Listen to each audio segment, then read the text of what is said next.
আমাদের দেশে হাজার হাজার গরিব মানুষ, হাজার হাজার লক্ষ লক্ষ ভিক্ষুকরা যে রাস্তার ফুটপাতে থাকে, এর জন্যে দোষী কে বা দায়ী কে? আমাদের দেশের পরিকাঠামো এমন একটা অবস্থায় সেই দশক থেকে পড়ে আছে, যে জায়গায় আছে। এই যে ফুটপাতে হাজার হাজার মানুষকে দেখতে পাচ্ছি, এই যে হাজার হাজার গরিব যে কুড়াগুলো তুলছে, যে রাস্তাঘাট পরিষ্কার করছে, যে সুইপারের কাজ করছে, এরা বেসিক্যালি আমাদের দেশকে পরিষ্কার করতে সাহায্য করে, বা এদের জন্যেই আমরা পরিষ্কার পরিচ্ছন্ন একটা পরিবেশ পাই এবং সেখান থেকে যাতায়াত করে। আজকে যদি এই সমস্ত মানুষগুলোই আমাদের জন্য কোড়া হয়ে দাঁড়ায়, তাহলে এই মানুষগুলোর পরিণতি কি, কোথায় যাবে? আর এই সমস্ত কিছুর পিছনে দায়ী বা কারা? এই সমস্ত কিছু এই ভিডিওতে বিশ্লেষণ করব। শেষ পর্যন্ত সঙ্গে থাকুন। নমস্কার, আমি সমিত, প্রাইম বাংলায় আপনাদের স্বাগত জানাচ্ছি। আমাদের নগর উন্নয়ন মন্ত্রী অগ্নিমিত্রা পাল, শ্রীমতী অগ্নিমিত্রা পাল, পার্ক স্ট্রিটের একটা ফুটপাতে থাকা একজন মহিলা এবং তার একজন মেয়ে, তার সঙ্গে দুটো ছোট্ট ছোট্ট নাতি নাতনি, তাদের বাসস্থান ছিল ওই ফুটপাতটা। সেখানে গিয়ে তাদের সঙ্গে তিনি কী ভাষায় কীভাবে কথা বলেছেন, পুরো ভিডিওটা আগে দেখে নিই, তারপরে এটা নিয়ে বিস্তারে আলোচনা করা যাবে। ফুটপাতের মধ্যে বাচ্চা দুধ গরম হবে, মজা পেয়েছে নাকি? স্টোভ চালিয়ে এখানে বাচ্চা দুধ গরম হবে?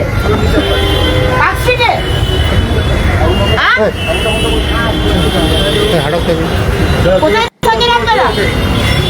কি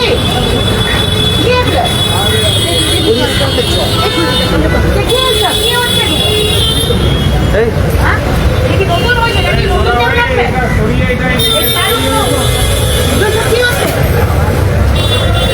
সংসার পাতা হয়েছে নাকি? সংসার পাতার জায়গা কি আছে? আপনাকে কে অধিকার দিয়েছে এখানে গাড়ি সংসার পাতার? আপনারা কোথা থেকে এসছেন? বাড়ি কোথায়? বাড়ি কোথায়? হ্যাঁ, এখানে এসছেন কেন?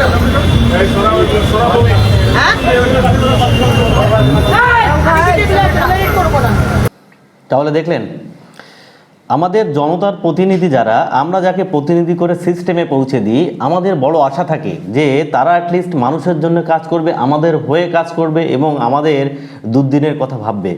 এবার তারা যখন সিস্টেমে পৌঁছে যায় বা তাদেরকে আমরা পৌঁছে দিই, তারপরে তারা যেটা আমাদের সঙ্গে যে ভাষায় চলে বা যেভাবে আমাদের সঙ্গে যে বিহেভিয়ারটা করে, এটা মেনে নেওয়া যায় না। এটা মেনে নেওয়া যায় না। আমি বরাবরই বলেছি যে এই যে সরকার যে স্টেটেই আছে বা আমাদের ভারতবর্ষের গভর্নমেন্টে আছে, এরা এলিট ক্লাস বা বড় লোক পরিবারে বড় লোকদের সরকার, গরিবদের মানুষের জন্য নয়। একের পর এক এদের ডিসিশানগুলো ভালো করে দেখুন।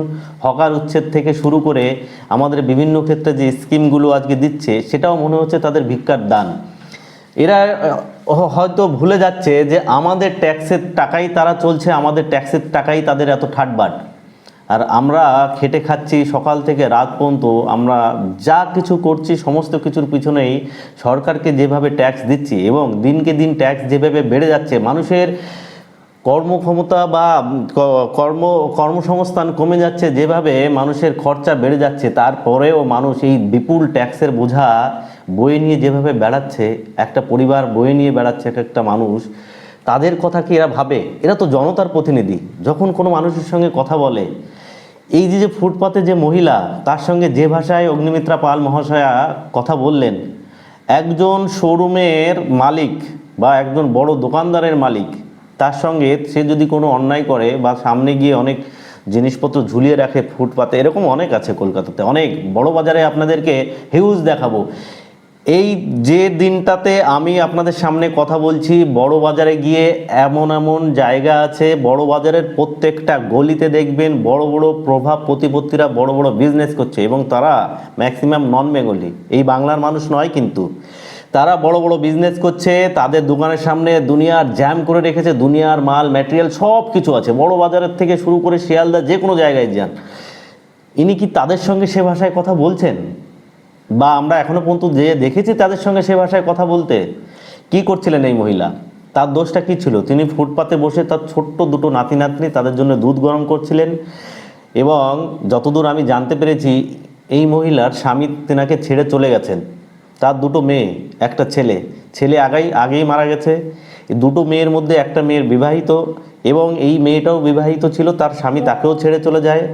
এবার এই মেয়েটার যে দুটো বাচ্চা, আর এই মেয়েটা আর তার মা, এই যে যে চারজন এই ফুটপাতে থাকছে, এরা কি ইচ্ছা করে থাকে?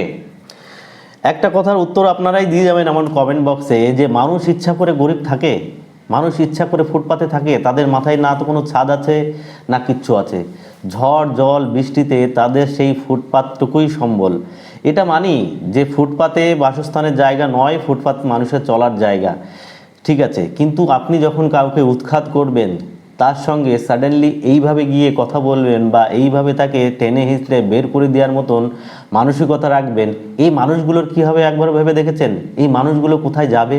আপনি ওখান থেকে বলে আপনার পাওয়ার খাটিয়ে আপনি একজন মন্ত্রী চলে আসলেন, এর পরবর্তীতে তার জীবনযাপনটা কোথায় গিয়ে দাঁড়াচ্ছে সেটা একবারও কি ভেবে দেখেছেন?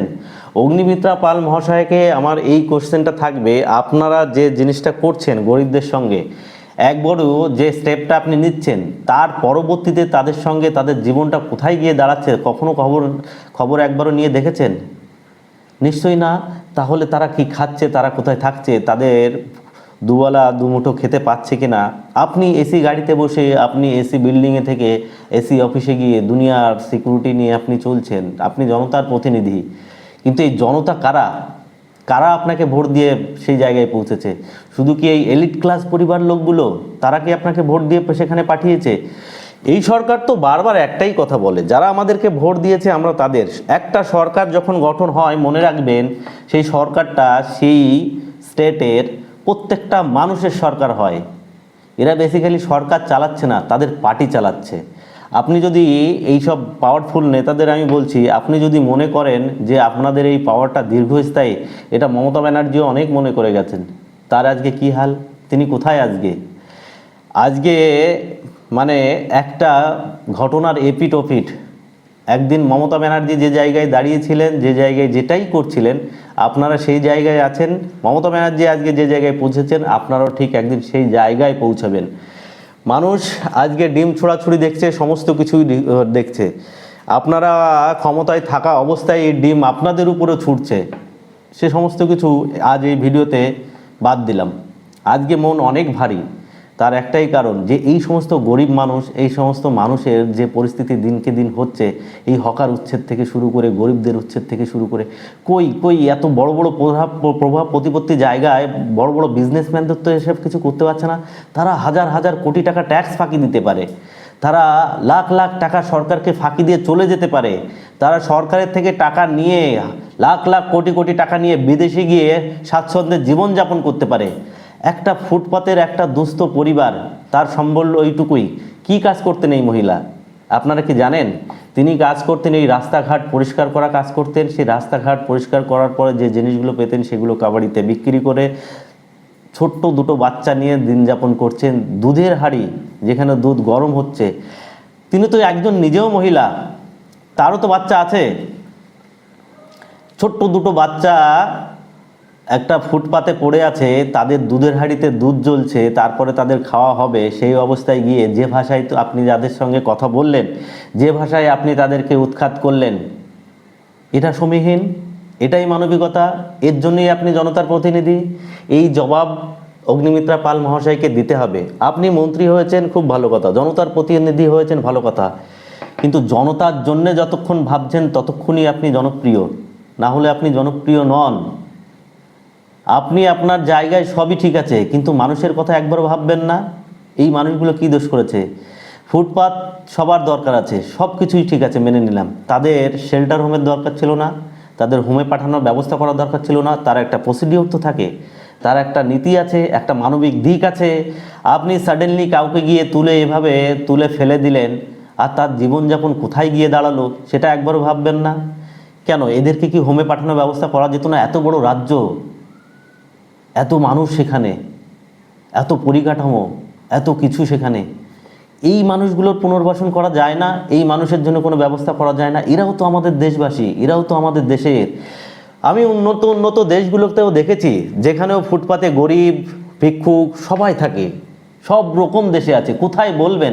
লন্ডনে নেই, আমেরিকাতে নেই, ফ্রান্সে নেই, ইটালিতে নেই, ইচ অ্যান্ড এভরি জায়গা ভিক্ষুক আছে, বা ইচ অ্যান্ড এভরি জায়গায় গরিব মানুষ আছে যারা ফুটপাতে থাকে। তাদের জন্য সরকার কোনো স্টেপ নিলে না, এইভাবে টেনে হিঁচড়ে বের করে ফেলে দেয় না।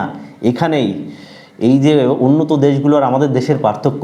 আমাদের দেশে একজনকে প্রতিনিধি করে পাঠালে তিনি ধরাকে সরা জ্ঞান করে নিজেকে ভগবান মনে করেন, কিন্তু অন্য অন্য দেশে এইগুলো দেখতে পাবেন না। তারা জনতার প্রতিনিধি, মানে জনতার প্রতিনিধি, জনতার হয়ে কাজ করতে হবে, তবেই তিনি থাকতে পারবেন। আমাদের দেশে এই নিয়মটা নেই। এখানে জোর জুলুম যা কিছু, পাওয়ার যার কাছে, যার কাছে অর্থ, যার কাছে সেই পাওয়ারফুল, সেই সব কিছু এই দেশের। বাকি যারা এত নিচু তলায় পড়ে আছে, যাদের মাথার উপরে ছাদ নেই, দুমুঠো খাওয়ার কিছু খাদ্য নেই, দুমুঠো খাওয়ার তাদের কাছে সেই পয়সাটুকু নেই, তাদের কথা একবার ভাববেন না? সরকারে এসছেন শুধু কি এলিট ক্লাসের জন্যে? এই মানুষগুলোর কথা ভাবতে হবে না? এই মানুষগুলো জীবন নেই, এই মানুষগুলো বাঁচবে কী করে, সেগুলো ভাবার সময় আপনাদের কাছে নেই। শুধু কলকাতা শহরকে দেখেছি দিকে দিকে হকার উচ্ছেদ, দিকে দিকে গরিব উচ্ছেদ, ছোট ছোট দোকান দোকান সব ভাঙচুর চলছে, বুলডোজার চলছে। কি করতে চাইছেন? কলকাতা শহরকে লন্ডন করতে চাইছেন? কলকাতা শহরকে লন্ডন করে গিয়ে একজন ওই টালির চালে আবার ফিরে গেছেন। যে জায়গায় দাঁড়িয়ে এই এলিট ক্লাসের সরকার চালাচ্ছেন, যে বড় লোকদের সরকারটা চালাচ্ছেন, এটা আপনাকে মনে রাখতে হবে পশ্চিমবঙ্গে কত পার্সেন্ট। যদি আপনি ভোটের নিরিখে দেখেন, বেসিক্যালি রাজনৈতিক পার্টিগুলো সবসময় ভোটের নিরিখে দেখে, ভোটার্স হয়ে দেখে। এবার মুখ্যমন্ত্রী পর্যন্ত সেও বলেন যারা আমাদের ভোট দেয়নি তাদের জন্য কেন করব। তিনি যে পদটাতে বসে আছেন, তিনি যে চেয়ারটাতে বসে আছেন, তিনি হয়তো ভুলে যান যে এটা একটা সাংবিধানিক একটা পোস্ট, এটা একটা সাংবিধানিক একটা চেয়ার।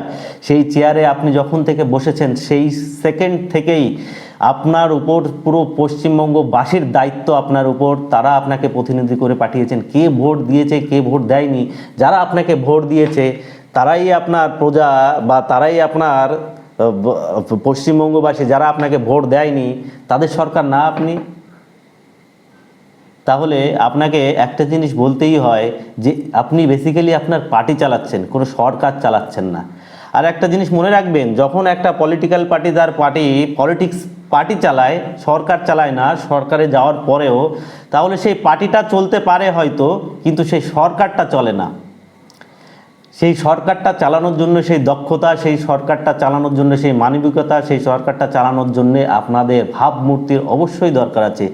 যে মানবিকতা, যে ভাবমূর্তি, যে বডি ল্যাঙ্গুয়েজ, যে কথাবার্তা আপনাদের এই দিনে দিনে দেখছি যে জায়গায় পৌঁছাচ্ছে, এটা সাধারণ মানুষের জন্য সমীহীন হচ্ছে না। সাধারণ মানুষ ক্ষুব্ধ, বিক্ষুব্ধ, সাধারণ মানুষ ক্ষুধার্ত, সাধারণ মানুষ অনেক জ্বালায় পড়ে আছে, অনেক সমস্যায় পড়ে আছে, যেগুলো আপনাদের বুঝতে হবে। অনেক আশা নিয়ে আপনাদেরকে এনেছে এই সরকারে। 15 বছর আমরা দেখেছি, অনেক কিছু দেখেছি, অনেক চুরি চামারি ছ্যাঁচড়ামি অনেক কিছু দেখেছি, তোলাবাজি দেখেছি। তার কোনো কিছু কি পরিবর্তন হয়েছে? সেই তো তারাই রং পাল্টে আপনার রঙে চলে এসছে, সেই তো তারাই রাজ করছে, সেই তো তারাই আমাদের প্রতিনিধি হয়ে বসে আছে। পাল্টেছে কি কিছু? দিকে দিকে তোলাবাজি, দিকে দিকে গরিব মানুষের উপর যে অত্যাচার। একজন মহিলা অগ্নিমিত্রা পাল মহাশয় নিজে একজন মহিলা, তিনি যে ভাষায় কথা বললেন, যেভাবে চললেন, তার ঘরে সন্তান নেই, তার পরিবার নেই। যদি তার পরিবারের সঙ্গে কেউ এটা করতো তখন তার কেমন লাগতো? তার জীবনটা কোথায় গিয়ে দাঁড়াতো? কখনো কি ভেবে দেখেছেন ইনি যে এই মহিলার পরিবারটা এখন কোথায় গিয়ে দাঁড়াবে? আমাদের কোশ্চেন থাকবে, আমাদের নজর থাকবে সব দিকে। এই টাইপের জনতার উপর যতদিন এই আক্রোশটা হবে, জনতার উপর যেভাবে এই রকম আক্রমণটা হবে, সেই সমস্ত কিছু নিয়েই কথা বলবো। আমরা একটা সুস্থ গণতান্ত্রিক দেশ চাইছি, আমরা একটা সুস্থ গণতন্ত্র চাইছি, আমরা কোনো স্বৈরতন্ত্র চাইছি না। ব্রিটিশরা দীর্ঘদিন, তার আগে মোগলরা দীর্ঘদিন আমাদের দেশ, আমাদের ভারতবর্ষকে শাসন করেছে। তারা আমাদের ভারতবাসীকে রক্তাক্ত করেছে দিনের পর দিন। ব্রিটিশরাও রক্তাক্ত করেছে দিনের পর দিন। অনেক কিছুর পরে স্বাধীনতা পেয়েছে, অনেক বলিদানের পরে স্বাধীনতা পেয়েছে, অনেক লেজেন্ডদের বলিদানের পরে স্বাধীনতা পেয়েছে। আজকে আমরা সেই মাটিতে দাঁড়িয়ে তাদেরকে অসম্মান করি। সেই মাটিতে দাঁড়িয়ে সেসব বলিদানগুলো সব ভুলে গিয়ে যদি সেই ব্রিটিশ শাসনের মতনই শাসন চালাতে হয়, তাহলে এদেশে গণতন্ত্র বলে কিছু থাকবে না। এই স্বৈরতন্ত্র, তাহলে সেই পরাধীনতাই আমাদের কাছে ঠিক ছিল। আজকে আমরা স্বাধীন, এটা বলতেও নিজের কাছে খুব খারাপ লাগে যখন আমরা স্বাধীন নিজেকে তখনই বলতে পারি যখন ছোট থেকে উপরতলা থেকে নিচুতলা মানুষ যোগ্য সম্মানটুকু পাবে এবং তাদের সে জায়গাটা পাবে, তবেই বলতে পারবো আমরা স্বাধীন, আমরা একটা স্বাধীন গণতান্ত্রিক দেশে একটা বাস করি। এভাবে গণতন্ত্র চলতে পারে না, এভাবে চলে না, এভাবে বেশি দিন টিকতে পারে না। এই সমস্ত কিছু জবাব এই সাধারণ মানুষই একদিন আপনাদেরকে দেবে, তার জন্য প্রস্তুত আপনাদেরকেও থাকতে হবে। আপনাদের এ বিষয়ে মতামত অবশ্যই আমার কমেন্ট বক্সে জানাবেন। আমি আপনাদের কমেন্টসের প্রত্যেকটা কমেন্টসের উত্তর দেওয়ার জন্য আমি সবসময় প্রস্তুত, এবং আপনাদের মতামত আমার জন্য সমীহীন এবং আমার শিরোধার্য। তো এই টাইপের প্রতিবেদন রোজ আমি আমার এই চ্যানেলে তুলে ধরি। সাথে থাকবেন, চ্যানেলটিকে সাবস্ক্রাইব করবেন। তো দেখা হবে পরবর্তী অন্য কোনো প্রতিবেদনে। ততদিন ভালো থাকবেন, সুস্থ থাকবেন। নমস্কার।